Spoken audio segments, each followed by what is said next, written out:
Hey everyone, this is Ep.'s Movie Corner here once again, and welcome to Episode 4 of Logo Evolution Time.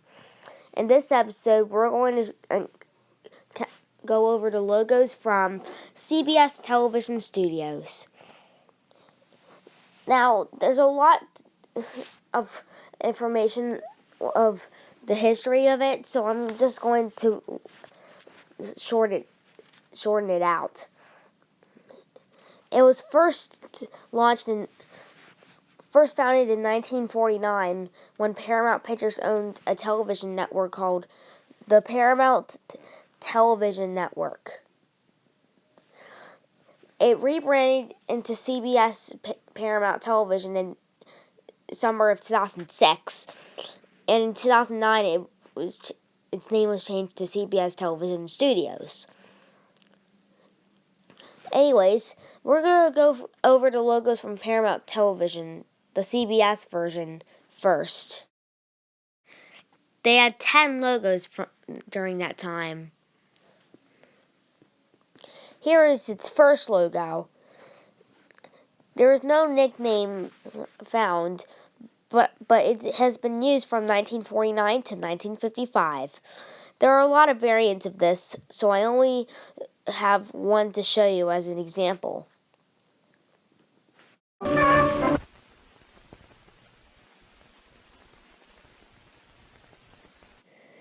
It's just a boring logo, so it doesn't just really matter.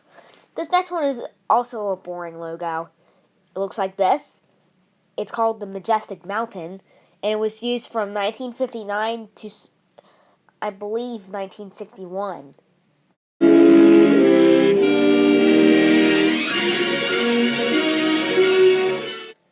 An in-credit variant of the print logo exists.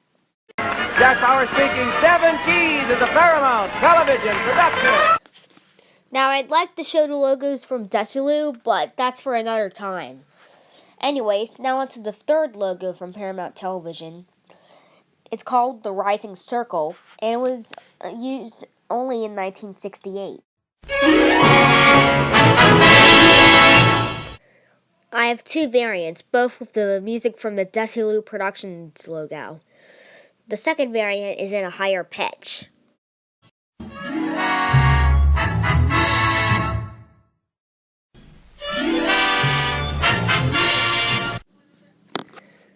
This logo is the first animated logo from Paramount Television, and it might just be a prototype of the Paramount print logo that made its debut in the same year. Anyways, this next logo you've all been waiting for. It's the one, the only, this. It's famously called the Closet Killer, and was used for a short time from 1968 to 1969. I have two variants. One is the film version of before, and the other has the different theme, which would be the first theme for the next logo.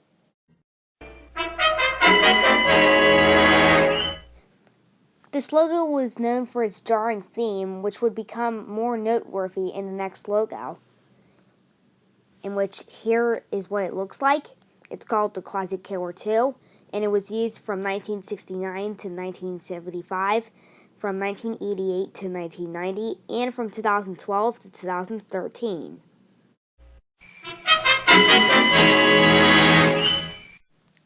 There are many variants with different themes, which I will show them all at once.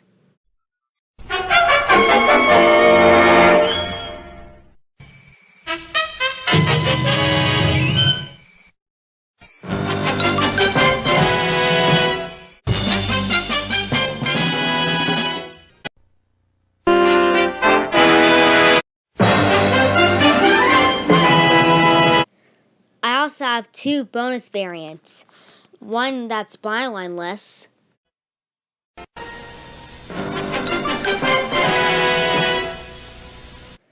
and the other bonus variant has the 1987 logo's music due to some terrible plastering.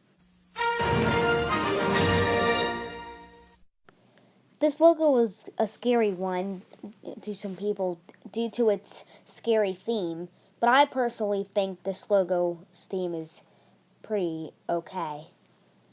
Anyways, this next logo was only seen in some TV movies from Paramount. Here's what the logo looks like. I like to call it the television mountain, and it was used from 1969 to 1976.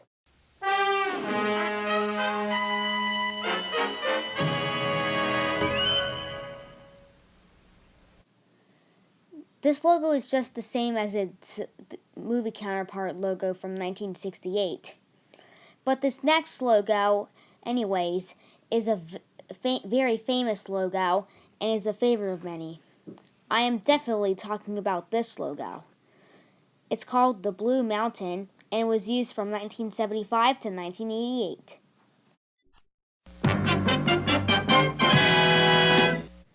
Like the fifth logo, this logo has many variants with different themes, which I will show them all at once.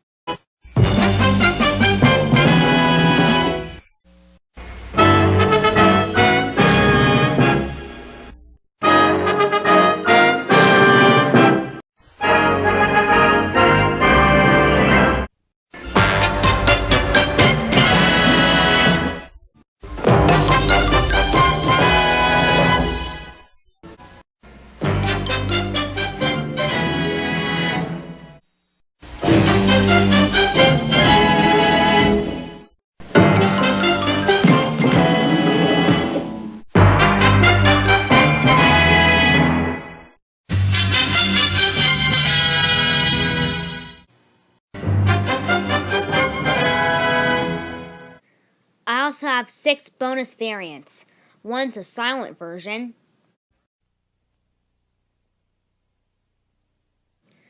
One where television is not shown, so it's only just Paramount.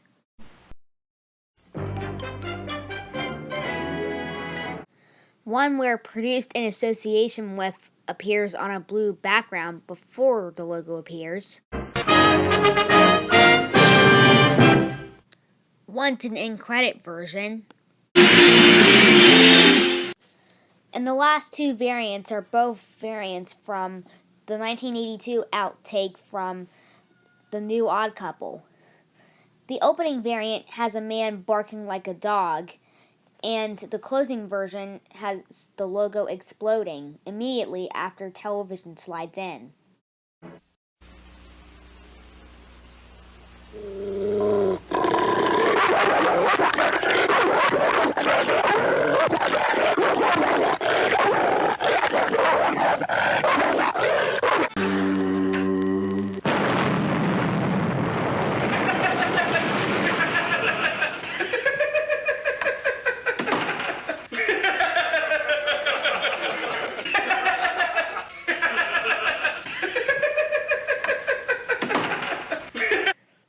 In that closing variant, it's not funny. Anyways, this logo was currently one of the more fondly remembered television logos, mainly due to its charm and cheesiness. This next logo is famous for plastering older logos from Paramount Television.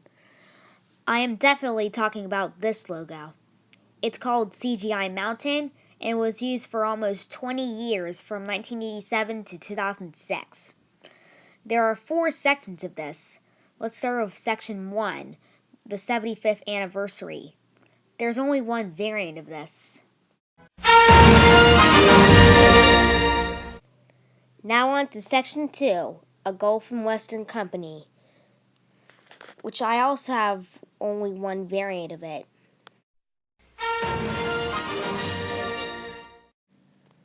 Moving on to Section 3, we have the Paramount Communications Company, which I have 3 variants of. One has the byline in gold, and the other 2 have the byline in white. The second variant is a superimposed version seen on Entertainment Tonight.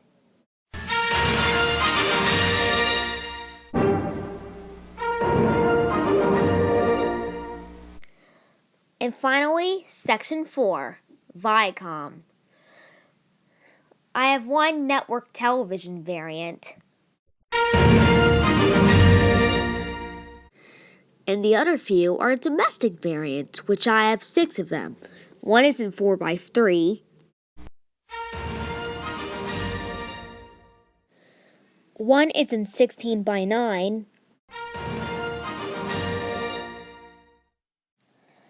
One has the 1978 previous logo's music due to some terrible plastering.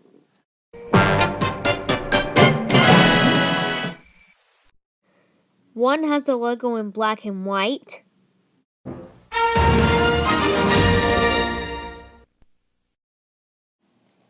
One where the byline does not have a shadow at all. And the last variant is a tape error variant where the logo starts in a purple/green color, but fixes to its original colors when it fully fades in. This was seen on an August 2017 Heroes and Icons airing of Have Gun Will Travel.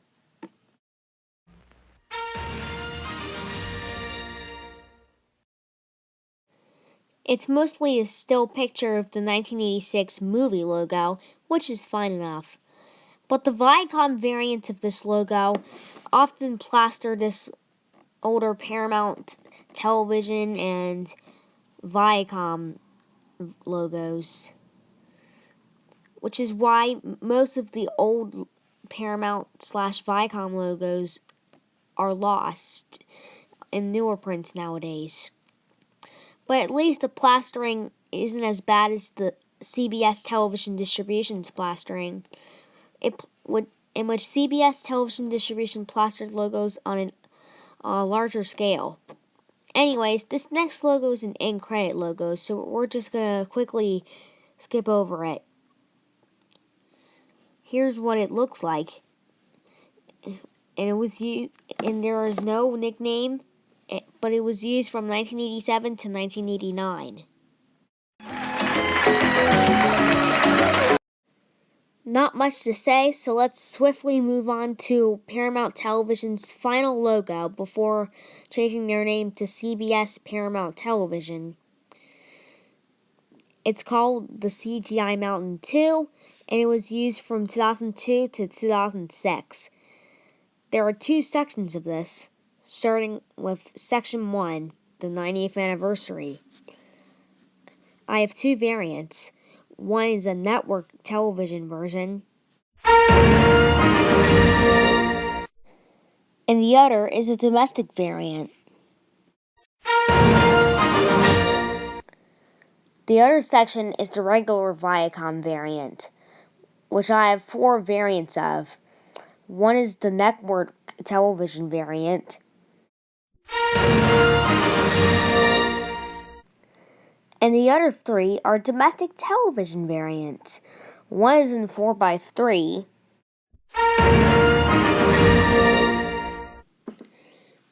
one is in 16x9,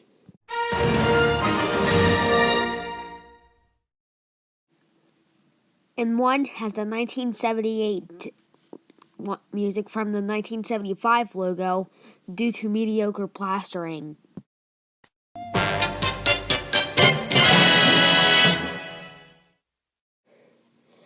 It's just a still shot of their 2002 movie logo, so it doesn't really matter. But this is Paramount Television's final logo until a few years later. And I'd like to show you the newer Paramount Television logos, but that's for another time. But anyways, now we'll get to CBS Paramount Television's logos, which they have 2 of them, so here's the first one. It's called the Eye in the Sky, and it was used from 2006 to 2007. An extended version exists.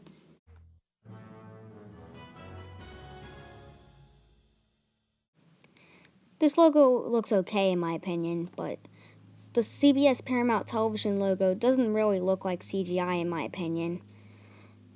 But the other logo from CBS Paramount Television is an improvement to this logo.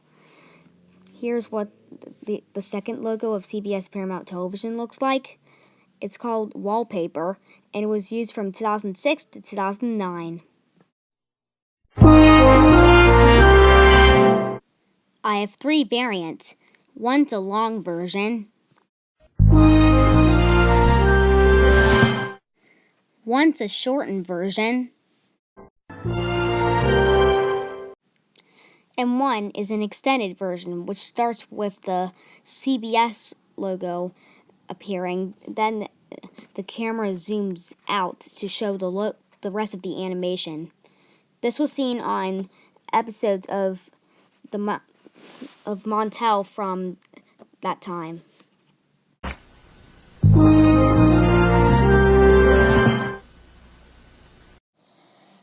This logo is actually a pretty nice one, which is actually preferable to the previous logo and CBS television distribution. Now, I don't feel like showing you the CBS television distribution logo because that's for another time. But anyways, now we get to the CBS television studio's only logo, which looks like this. It's called the CBS iMark and has been in use since 2009.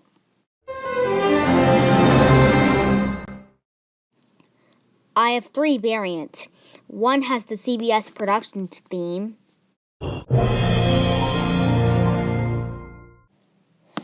One where the background has been changed to blue instead of turquoise. This is an HD version, just like the previous version. And the last variant is the same as the previous variant, but with a different theme. It looks quite generic for a CBS logo, but I do like the music from it. Although the animation wasn't quite made with much creativity or effort. The fonts also don't match the print logo, however. But yeah, that wraps it up for this episode, and I hope you enjoyed this episode of Logo Evolution Time as much as I did. And Mountain Hill Media, I forgot to mention this in the beginning though, but Mountain Hill Media, if you're watching this, thank you for requesting this. You are my guy. So yeah, like I said, I hope you liked this episode of Logo Evolution Time as much as I did. And I will see you guys next time. This is Ethan's Movie Corner, signing off. Goodbye.